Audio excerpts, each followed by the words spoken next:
سامعین محترم، جمادی ثانی کا مہینہ ہے۔ اسی مہینے کی 22 تاریخ کو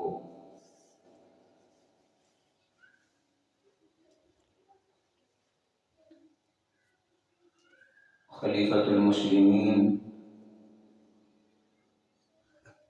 خلیفہ اول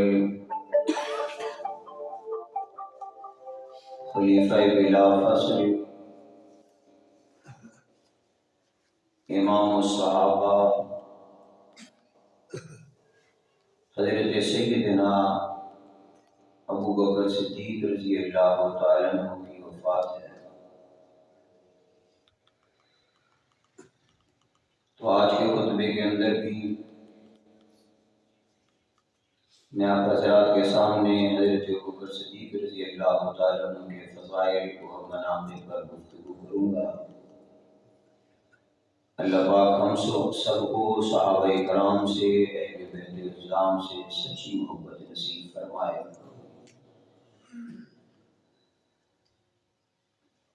سامعین محترم،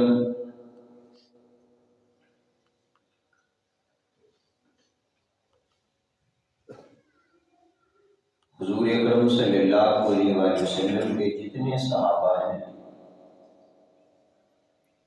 تمام تر صحابہ کو مقام اور جو مرتبہ ملا ہے یہ نسبت مصطفیٰ صلی اللہ علیہ وسلم کی وجہ سے ملا ہے۔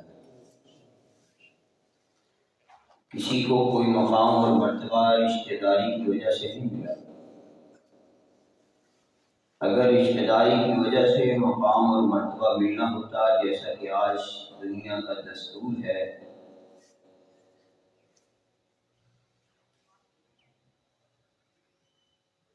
کہ جس سیٹ پر والد ہوتا ہے اسی سیٹ پر بیٹا آتا ہے، قریبی اسی سیٹ پر آ جاتے ہیں، لیکن رسول اللہ صلی اللہ علیہ وسلم کے دربار میں یہ چیز نہیں چلی۔ وہاں نسبت چلی ہے، وہاں اطاعت چلی ہے۔ جو اطاعت رسول میں جتنا آگے نکل گیا، نسبت مصطفیٰ میں جو جتنا آگے نکل گیا، وہ جنت کے اتنا ہی قریب نکل گیا۔ حضرت ابوبکر صدیق رضی اللہ تعالیٰ وہ صحابی رسول ہیں کہ جن کے بارے کے اندر قرآن پاک کی سب سے زیادہ آیات جن کی شان کے اندر نازل ہوئی ہیں، اور رسول اللہ صلی اللہ علیہ وسلم کی بہت ساری احادیث سیدنا صدیق اکبر رضی اللہ تعالیٰ عنہ کی شان کے اندر ملتی ہیں۔ کسی صحابی کے لیے اللہ کے نبی کا ایک فرمان ہی کافی ہے کہ ذات صحابی کی ہو اور زبان رسول اللہ صلی اللہ علیہ وسلم کی ہو اور رضا رب رحمان کی ہو۔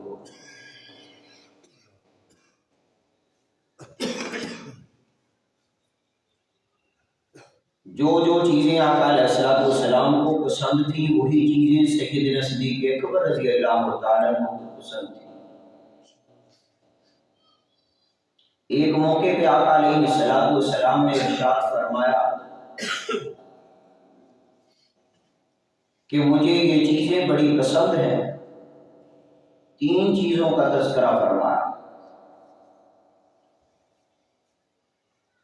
مجھ محمد کو صلی اللہ علیہ وسلم با وفا بیوی بڑی پسند ہے، خوشبو بڑی پسند ہے۔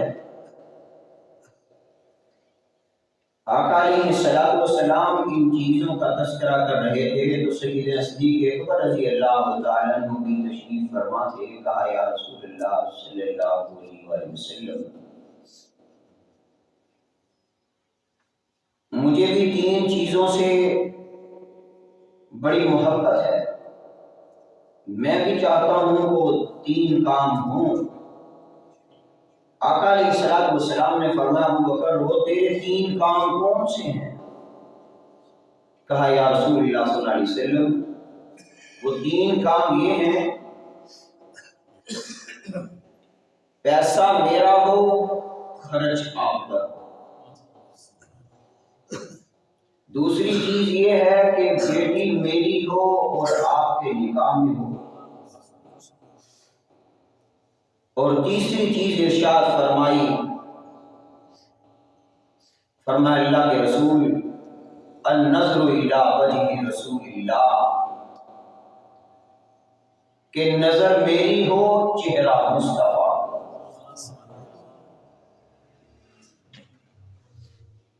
سیدنا صدیق اکبر رضی اللہ تعالیٰ عنہ نے تو اپنی پسند کا اظہار کیا تھا کہ مجھے یہ چیزیں پسند ہیں، لیکن اللہ تبارک و تعالیٰ نے سیدنا صدیق اکبر رضی اللہ تعالیٰ عنہ کی ان تینوں چیزوں کو حقیقت میں بدل دیا۔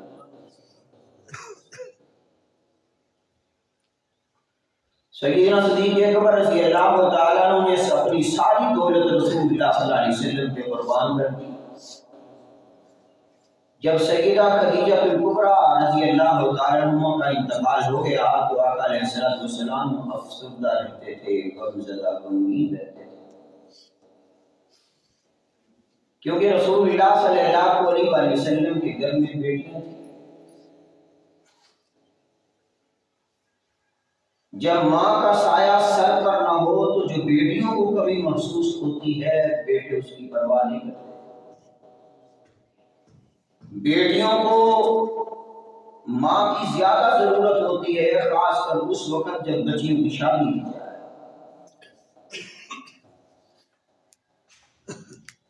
رسول اللہ صلی اللہ علیہ وسلم کے ارشاد رہتے تھے، سیدنا صدیق اکبر رضی اللہ تعالیٰ عنہ نے خود اپنی زبان سے کہا کہ اللہ کے رسول میری بیٹی عائشہ آپ کے لیے حاضر ہے، حالانکہ اس کا فیصلہ آسمان پہ ہو چکا۔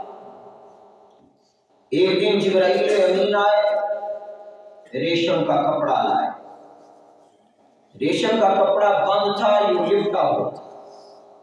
جبرائیل امین نے کہا اللہ کے رسول اسے کھولیے۔ نبی علیہ السلام نے جب اسے یوں ہٹایا، آقا علیہ السلام نے یوں چہرہ کیا اور مسکرائے، فرمایا جبریل یہ کیا ہے؟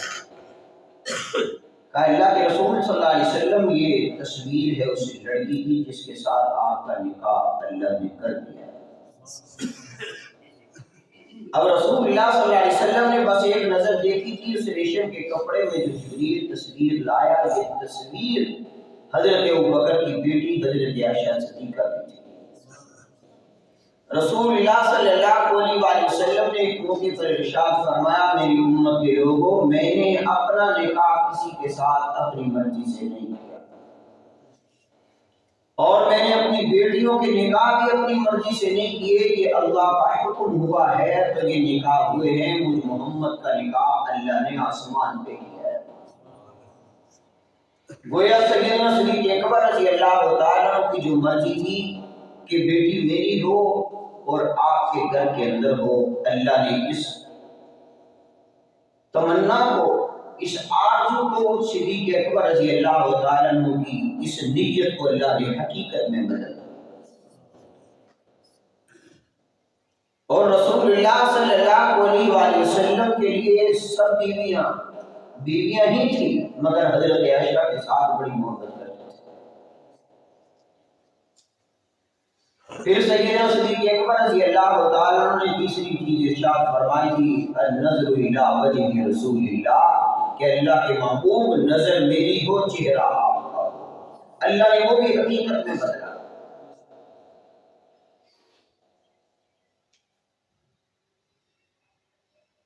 تمام صحابہ میں سیدنا صدیق اکبر رضی اللہ تعالیٰ عنہ ہیں جنہوں نے بڑے غور کے ساتھ رسول اللہ صلی اللہ علیہ وسلم کے چہرے اقدس کو دیکھا اور بڑے قریب سے دیکھا۔ ایک دن نہیں دیکھا، 2 دن نہیں دیکھا، 3 دن 3 راتیں دیکھا، اور 3 دن 3 راتیں اللہ کے نبی نے صدیق کا چہرہ دیکھا۔ دونوں نے ایک دوسرے کے چہرے کو بڑا قریب سے دیکھا۔ سبحان اللہ۔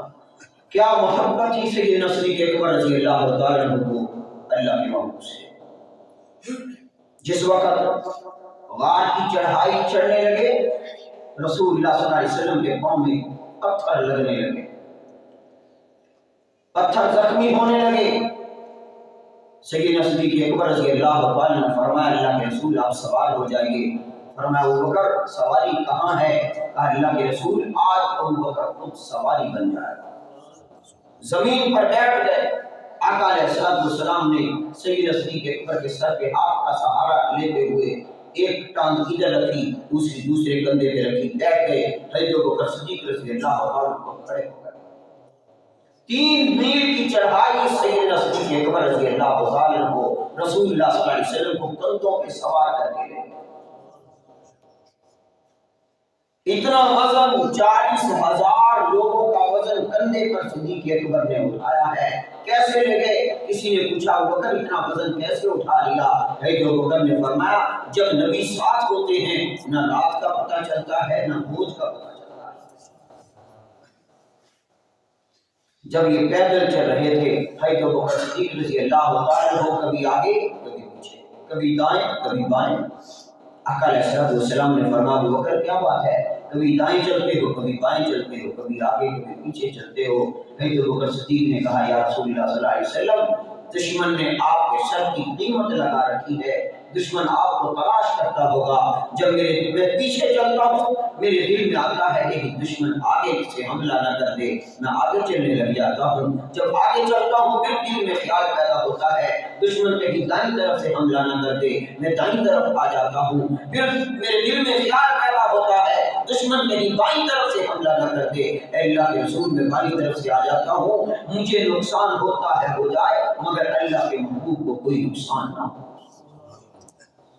غار کے دہانے پر پہنچے، آقا علیہ السلام کو پہلے اندر جانے نہیں دیا، کہا اللہ کے محبوب آپ رک جائیے، آپ یہاں پہ تھوڑی دیر انتظار کیجیے، میں اندر جاتا ہوں، رات کا وقت ہے۔ آقا علیہ السلام کے صحابی ہے جو بکر غار کے اندر داخل ہو گئے، غار کو صاف کیا کہ اگر کوئی موذی جانور ہے وہ مجھے نقصان پہنچائے، آقا علیہ السلام کو نقصان نہ پہنچائے۔ خود غار کو صاف کیا، جو سوراخ تھے اپنا کرتا پاڑ کر ان سوراخوں کے اندر دے دیا، سوراخ بند کر دیے۔ جب غار کی صفائی ہو گئی بعد کے اندر آقا علیہ السلام کو اندر بلایا۔ تو یہاں سے مفسرین نے ایک جملہ نکالا ہے کہ اس دل کے اندر بھی کبھی رسول اللہ صلی اللہ علیہ وسلم نہیں آ سکتے جس دل کے اندر سب سے پہلے صدیق کی محبت نہیں آتی، جس دل کے اندر ابوبکر کی محبت نہیں ہے، جس دل کے اندر ابوبکر صدیق کی چاہت نہیں ہے، جس دل کے اندر حضرت ابوبکر کا پیار نہیں ہے، وہ لاکھ زور لگا لے اس دل کے اندر رسول اللہ کی محبت نہیں آ سکتی۔ حضرت ابوبکر صدیق رضی اللہ عنہ کو رسول اللہ صلی اللہ علیہ وسلم کی رفاقت کا اتنا رنگ چڑھ گیا تھا، سبحان اللہ۔ جب 3 دن 3 راتوں کے بعد مدینہ منورہ پہنچے وہاں کیا ہوا؟ مدینہ والے بعض لوگ وہ تھے کہ عمرہ کرنے کے لیے آتے تھے، انہوں نے آقا علیہ السلام کو دیکھ رکھا تھا، لیکن وہ لوگ مدینہ کے اکثر وہ لوگ تھے جنہوں نے اللہ کے نبی کو نہیں دیکھا تھا، لیکن حضرت ابوبکر پہ ایسا رنگ چڑھ گیا، ادھر حضرت ابوبکر بیٹھے ہیں ادھر اللہ کے نبی بیٹھے ہیں، دونوں کے چہرے ایسے چمک رہے تھے، سبحان اللہ۔ مدینے والوں کو پتہ ہی نہ چلا نبی کون ہے صدیق کون ہے۔ وہ پہلے آتے تھے حضرت ابوبکر سے مصافحہ کر رہے تھے، پھر اللہ کے نبی سے مصافحہ کر رہے تھے۔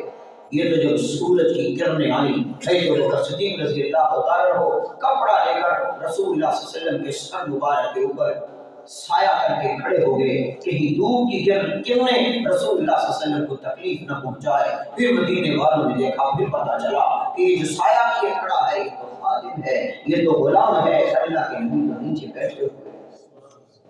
پھر رسول اللہ صلی اللہ علیہ وسلم سے لوگوں نے دوڑتے ہوئے دوبارہ پھر مصافحہ، یعنی صحبت کا ایسا رنگ چڑھ گیا، صحبت کا ایسا اثر ہوا کہ لوگ پہچان نہ سکے۔ تو مجھے یہاں سے کہنے دو جس صدیق کے چہرے پہ رسول اللہ صلی اللہ علیہ وسلم کی صحبت کا اتنا اثر ہو چکا تھا کہ مدینہ پہچان نہ سکا، اس کے دل پہ کتنا اثر ہوا ہوگا۔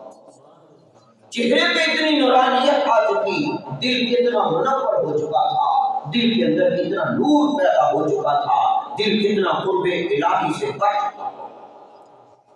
حضرت ابوبکر صدیق رضی اللہ تعالیٰ عنہ آقا علیہ السلام کے وہ صحابی نے، سبحان اللہ، رسول اللہ صلی اللہ علیہ وسلم ہر موقع پر حضرت ابوبکر صدیق رضی اللہ تعالیٰ عنہ کو ساتھ رکھتے تھے، جون سا سفر بھی لگا لو۔ اللہ اکبر۔ بلکہ آپ کو ایک اور بات بتاؤں، آقا علیہ السلام نے اعلان نبوت سے پہلے سفر کیا، نبی علیہ السلام نے جسے سفر تجارت کہتے ہیں، مصر کی طرف آقا علیہ السلام کا سفر تھا۔ حالات کچھ ایسے ہو گئے تھے، مکہ مکرمہ میں قحط آ چکا تھا، معاشی حالات بڑے خراب ہو چکے تھے۔ جناب ابو طالب نے کہا، بھتیجے، بلکہ اللہ کے نبی نے کہا، گھر کے حالات دیکھ کر کہا میں سفر کرتا ہوں، لیکن ان کی یہ چاہت تھی کہ میرا بھتیجا اتنا خوبصورت ہے کہ اس کو کوئی نقصان نہ ہو جائے۔ کیوں؟ کئی تورات زبور انجیل کے عالموں نے بتا دیا تھا یہ تیرا بھتیجا عام نہیں ہے، یہ بڑا خاص ہے، اس کا خیال رکھ۔ رسول اللہ صلی اللہ علیہ وآلہ وسلم اعلان نبوت سے پہلے حضرت خدیجہ الکبریٰ کا مال لے کر جب مال تجارت کے لیے گئے تو آپ کو پتہ ہونا چاہیے، سیدنا صدیق اکبر رضی اللہ عنہ کو پتہ چلا، حضرت ابوبکر صدیق نے اپنا ایک غلام اللہ کے نبی کے ساتھ بھیجا، کہا اے یار، کیونکہ اس وقت یاری تھی، دوستی تھی، کہا یار محمد، راستے کے اندر سامان بھی اٹھانا پڑے گا، راستے کے اندر اور بھی بہت سی ضروریات ہوتی ہیں، میں آپ کو اپنا ایک غلام دے دیتا ہوں، اسے ساتھ لے جائیے، جو کام کی ضرورت پڑے آپ مشقت نہ کرنا، میرے اس غلام سے کام کروا لیا ہے۔ ابھی اعلان نبوت نہیں ہوا، اعلان نبوت سے پہلے کی یہ یاری ہے، پہلے کی یہ دوستی ہے، سبحان اللہ۔ اور رسول اللہ صلی اللہ علیہ وسلم جب مصر کے بازار کے اندر پہنچے، ہر تاجر نے اپنا سامان رکھا، اب بازار لگایا، اپنی دکان سجائی، آقا علیہ السلام نے بھی اپنا سامان لگوایا۔ رسول اللہ صلی اللہ علیہ وسلم کے مال تجارت کا طریقہ، اگر وہ تجارت آج کا تاجر کرے، وہ طریقہ آج کا تاجر اپنائے، کبھی اس کے رشتے کے اندر کمی نہیں آ سکتی، کبھی خسارہ نہیں ہو سکتا۔ رسول اللہ صلی اللہ علیہ وسلم نے تمام مال کی چھانٹی کی اور اسے 3 جگہ پہ تقسیم کیا، 3 ڈیریاں لگائیں۔ مثال کے طور پر ایک ڈیری جو پہلی تھی جس میں اچھا مال تھا، سب سے اچھا مال، اس کا ریٹ بھی اچھا رکھ دیا، 30 روپے۔ پھر جو اس سے ذرا ہلکا مال تھا اس کا ریٹ رکھا 20 روپے۔ جو سب سے ہلکا مال تھا، چھانٹی کی نا، بیچ میں سے نکالا، اس کا ریٹ رکھا 10 روپے۔ اور تاجر جو تجارت کرتے ہیں انہیں پتا ہوتا ہے بازار کے اندر ہمیشہ 3 طرح کے لوگ داخل ہوتے ہیں۔ ایک بالکل وہ طبقہ ہوتا ہے جو غریب طبقہ ہے، جو بالکل سستی چیز لے کے جایا کرتا ہے، آقا علیہ السلام نے ان کے لیے سستا مال الگ رکھا۔ ایک وہ طبقہ بازار میں آتا ہے جو درمیانہ طبقہ ہے، نہ مال زیادہ سستا لیتا ہے نہ زیادہ مہنگا لیتا ہے۔ اللہ کے نبی صلی اللہ علیہ وسلم نے ان کے لیے یہ درمیانہ مال رکھا۔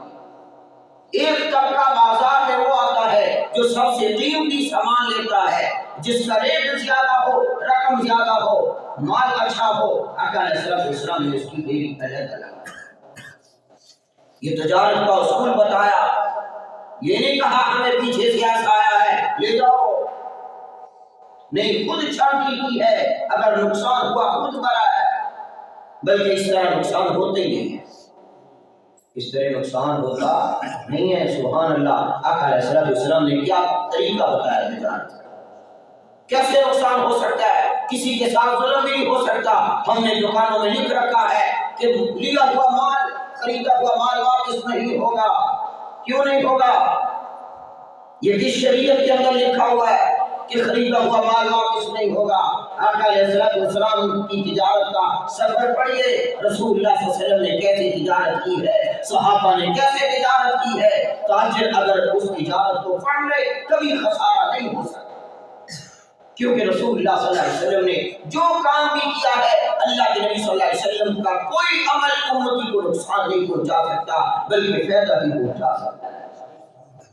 سبحان اللہ۔ نبی علیہ السلام نے مال لگایا، اب بازار مصر کا ہے، حضرت یوسف علیہ السلام مشہور ہے اس نے یوسف کے اندر، لیکن جب اللہ کے نبی کا بازار لگا لوگ مال بھی دیکھتے ہیں اور مالک کو بھی دیکھتے ہیں کہ اس کا مالک کون ہے، مالک کو بھی دیکھا جا رہا ہے، مال بھی دیکھا جا رہا ہے۔ آقا علیہ السلام کا مال ہاتھوں ہاتھوں بھی گیا۔ کیوں؟ تین طرح کے لوگ، تین کیٹیگریاں آتی ہیں بازار میں، تینوں طرح کے لوگ آئے اور تینوں طرح کے لوگوں کو ایک ہی جگہ سے مال مل گیا، بہت جلد یہ مال فروخت ہو گیا۔ آقا علیہ السلام کو وہاں پر ایک یہودی ملا، اس نے کہا یہاں سے چلے جائیے، آپ یہاں سے چلے جائیے۔ کیوں؟ جب یہ سفر ہو رہا تھا وہاں ایک راستے کے اندر ایک درخت آیا، سب نے پیڑاؤ ڈالا، مگر آقا علیہ السلام ایک درخت کے نیچے لیٹ گئے۔ وہ یہودی دوڑتا ہوا گیا، اس نے آ کر سلام کیا، ملا عزت کے ساتھ، احترام کے ساتھ، اس نے کہا یہاں سے جلدی چلے جائیے۔ آقا علیہ السلام پریشان ہو گئے، ساتھ میں خادم بھی ہے جو ابو بکر صدیق رضی اللہ عنہ نے ساتھ بھیجا تھا۔ اب ہوا کیا؟ کہا یہ درخت وہ ہے کہ ہماری تورات کے اندر لکھا ہوا ہے اس درخت کے نیچے وہ بیٹھے گا جو نبی آخر الزماں ہوگا۔ مجھے بڑا عرصہ ہو گیا، میں یہاں پر صبح کو آتا ہوں، شام کو جاتا ہوں، جو قافلہ بھی آتا ہے میں اس میں سے ڈھونڈتا ہوں کون ہے اس درخت کے نیچے بیٹھنے والا۔ آج بڑے عرصے کے بعد آپ آ کر اس درخت کے نیچے بیٹھے ہو، تم نبی آخر الزماں ہی ہو۔ سبحان اللہ۔ حضرت ابوبکر صدیق رضی اللہ عنہ نے اس تجارت میں اعلان نبوت سے پہلے اس سفر تجارت میں اپنے غلام اپنے خادم کو اللہ کے نبی کے ساتھ بھیج دیا۔ رسول اللہ صلی اللہ علیہ وسلم پھر تجارت کر کے جب واپس آئے مکہ مکرمہ میں آقا علیہ السلام کا استقبال ہوا ہے کہ سیدہ خدیجہ کبریٰ فرماتی ہے مجھے آج تک میرے مال نے اتنا نفع نہیں دیا جتنا نفع مجھے اس سال ہوا ہے جو میرا مال محمد بن عبداللہ لے کر کے گئے، اس سال مجھے زیادہ نفع ہوا ہے۔ تو حضرت ابوبکر صدیق کی یاری اعلان نبوت سے پہلے کی تھی، بات کے اندر یاری نہیں رہی، پہلے کی یاری تھی۔ حضرت ابوبکر صدیق رضی اللہ تعالیٰ عنہ پہلے سے ہی اللہ کے نبی صلی اللہ علیہ وسلم نے اپنا مال جان ہر چیز قربان کر رہے تھے۔ کس نے کہا؟ حضرت ابوبکر صدیق رضی اللہ تعالیٰ عنہ باغ فدق کھا گئے۔ کیوں جھوٹ بولتے ہو، کیوں الزام لگاتے ہو؟ صحیح نزدیک اکبر تھے، ارے جس نے سارا مال پیغمبر کے قدموں میں نچھاور کر دیا وہ باغ کھائے گا، جس نے 7 دکانیں ریشم کے کپڑے کی رسول اللہ کے قدموں میں قربان کر دی وہ یہ باغ کھائے گا، جس نے 40,000 درہم نقدی رسول اللہ صلی اللہ علیہ وسلم کے قدموں میں نچھاور کر دی وہ باغ کھائے گا، جس نے ہر چیز اللہ کے نبی صلی اللہ علیہ وسلم کے نام پہ قربان کی ہے اللہ اس کے رسول کے نام پہ وقف کر دی ہے۔ سبحان اللہ۔ ایک عورت آقا علیہ السلام کے پاس آئی اور اس نے آ کر کہا یا رسول اللہ صلی اللہ علیہ وسلم، اپنے مال کا بتایا کہ میرا مال ہے کچھ تو میں نے اس کا حساب کرنا ہے، مجھے وہ مال چاہیے۔ آقا علیہ السلام نے اس کا حل بتایا کہ تجھے اس طرح وہ مال مل سکتا ہے، تھوڑا سا آگے نہیں واپس آ گیا۔ اس نے کہا اللہ کے رسول اگر میرے دوبارہ آنے پر آپ نہ ہوئے، میری آپ سے ملاقات نہ ہوئی تو کہا پھر ابو بکر سے لے لینا، اگر اس نے تجھے مال نہ دیا پھر ابو بکر تجھے مال دے گا، ابو بکر تجھے مال دے گا۔ یعنی غیر عورت ہے۔ رسول اللہ صلی اللہ علیہ وسلم نے یہاں سے خلیفہ بلا فصل کی دلیل بھی ملتی ہے کہ آقا علیہ السلام سے عورت نے کہا اگر آپ نہ ملے تو پھر میں کہاں سے مال لوں گی؟ رسول اللہ صلی اللہ علیہ وسلم نے فرمایا تجھے ابو بکر دے گا۔ معلوم ہوا کہ پیغمبر علیہ السلام کے بعد پہلا خلیفہ ابو بکر ہوگا کہ اگر وہ عورت آئے اللہ کے نبی نہ ملے تو حضرت ابوبکر اس کو مال دیں گے۔ جو حضرت ابوبکر صدیق کسی عورت کو اس کا مال دے سکتے ہیں وہ کس طرح مال رکھ سکتے ہیں؟ تو رسول اللہ صلی اللہ علیہ وسلم کے صحابہ پر تان و تشیع کرنا، حضرت ابوبکر پہ انگلی اٹھانا، یاد رکھو سوائے جہنم میں جانے کا اور کوئی طریقہ نہیں ہے۔ یہ ایک طریقہ ہے جہنم میں داخل ہونے کا۔ صحابہ ستارے ہیں، تھوک گراؤ گے اپنے منہ پہ واپس آئے گا، جیسے آسمان کے ستاروں پہ کوئی تھوک گرائے اپنے چہرے پہ آتا ہے۔ یہ صحابہ نبی کے ستارے ہیں۔ میرے پیغمبر نے فرمایا اصحابی کالنجوم فبأیہم اقتدیتم اقتدیتم، میرے صحابہ ستاروں کی طرح ہے، جو صحابی پہ تھوک گرائے گا اسی کے چہرے پہ واپس لوٹ کر آئے گا۔ صحابہ کی شان میں کوئی کمی نہیں آئے گی۔ اللہ اکبر، ہر وقت ابو بکر نبی کے ساتھ ہے، نبی علیہ السلام کے ساتھ۔ یہ تو سفر میں جانا، بدر میں ابو بکر ساتھ ہیں، احد میں ساتھ ہیں، خندق میں ساتھ ہیں، حنین میں ساتھ ہیں، اور مکہ میں ساتھ ہے، مدینہ میں ساتھ ہے، ہر سفر میں رسول اللہ صلی اللہ علیہ وسلم کے ساتھ ہے۔ لیکن آگے سنیے، آقا علیہ السلام کا آخری وقت آیا، میرے پیغمبر کے پہلے سر میں درد ہوا۔ حضرت ابوبکر صدیق کا بھی آخری وقت آیا، حضرت ابوبکر صدیق کے بھی پہلے سر میں درد ہوا۔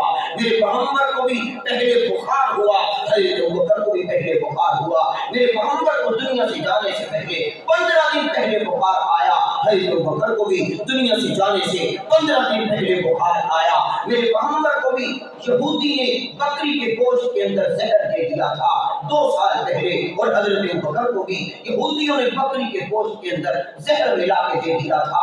میرے پیغمبر نے جب زہر والا کھانا کھایا، میرے نبی کے ساتھ ایک صحابی شریک تھے جو کھانا کھانے کی وجہ سے شہید ہو گئے، رسول اللہ کو اللہ نے بچا لیا۔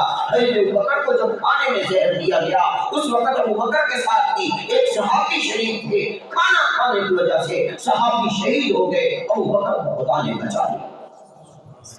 میرے پیغمبر کے بھی پہلے سر میں درد ہوا، ابوبکر کے بھی پہلے سر میں درد ہوا۔ میرے پیغمبر نے آخری وقت میں کہا الصلاۃ الصلاۃ، ابوبکر نے بھی کہا الصلاۃ الصلاۃ، میرے پیغمبر نے آخری وقت میں کہا اپنے متحدوں کا خیال رکھنا، حضرت ابوبکر نے بھی کہا اپنے متحدوں کا خیال رکھنا۔ میرے پیغمبر کا آخری وقت آیا، میرے پیغمبر صلی اللہ علیہ وسلم نے پیالے میں ہاتھ ڈال کر چیٹے چہرے پہ مارے۔ حضرت ابوبکر کا آخری وقت آیا، ابوبکر نے بھی پیالے میں ہاتھ ڈال کر اپنے پانی کے چھینٹے چہرے پہ ڈالے۔ جس چارپائی پر میرے پیغمبر کا جنازہ اٹھا، اسی چارپائی پر ابوبکر کا جنازہ اٹھا۔ جس جگہ پہ میرے پیغمبر کو دفنایا گیا، اسی جگہ پہ ابوبکر کو دفنایا گیا۔ کل قیامت کا دن ہوگا، میرے پیغمبر نے فرمایا او میری امت کے لوگوں، جس روزے سے میں اٹھوں گا اسی روزے سے ابوبکر اٹھے گا، جس میدان محشر کی طرف میں جاؤں گا اسی میدان محشر کی طرف صدیق جائے گا۔ جس روزے کو سر پہ میں محمد ہوں گا اسی روزے کو سر پہ صدیق ہوگا۔ روزے کو سر پہ میں ڈالتا جاؤں گا، صدیق آگے پلاتا گا۔ سبحان اللہ۔ پہنچی وہیں پہ خاک جہاں کا خمیر تھا، منہا خلقناکم وفیہا نعیدکم ومنہا نخرجکم تارۃ اخری۔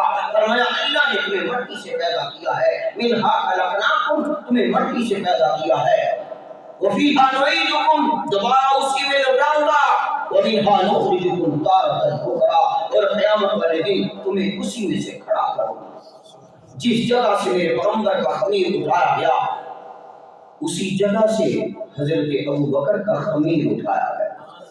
سبحان اللہ۔ میں ایک جملہ کہنے لگا ہوں، یہ تو بحث کرتے ہیں نا کہ ابوبکر جنتی ہے یا نہیں ہے، ارے ابوبکر کا خمیر بھی جنت سے آیا۔ میرے پیغمبر نے فرمایا ما بین بیتی ومنبری روضۃ من ریاض الجنہ، میرے روضے سے لے کر میرے منبر تک یہ جنت کا ٹکڑا ہے۔ میں نے کہا تو بحث کرتا ہے صدیق جنتی ہے یا نہیں ہے؟ ارے صدیق کا وجود بھی جنت سے آیا، عمر کا وجود بھی جنت سے آیا ہے، اور آج بھی ابوبکر اور عمر جنت میں روضہ رسول میں رسول اللہ کے ساتھ آرام کر رہے ہیں۔ روزانہ 70,000 فرشتہ آسمان سے اترتا ہے، جو درود پڑھ کے جاتا ہے، جو فرشتہ ایک بار پڑھ کے چلا گیا قیامت کی صبح تک دوبارہ باری نہیں آئے گی۔ ارے آج کوئی سال میں 1 مرتبہ روزہ رسول کو دیکھ کے آتا ہے، اس کی آنکھیں چومتے ہو، سینے سے لگاتے ہو، ادب کرتے ہو، دعوتیں کرتے ہو، احترام کرتے ہو، کیوں؟ مدینے کی ہوا لگی ہے، روزے کو دیکھ کے آیا ہے۔ میں نے کہا جو روزے کو دیکھ کے آیا اس کی اتنی عظمت ہے جو روزے کے اندر صدیق سوئے ہوئے ہیں۔ جو آرام کر رہے ہیں ان کی عظمت کو ہم سلام پیش کرتے ہیں، جن کی وفات اس مہینے کی 22 جمادی الثانی کو ہے۔ اللہ پاک ہم سب کو صحابہ کی طرح اللہ کے نبی سے سچی محبت نصیب فرمائے۔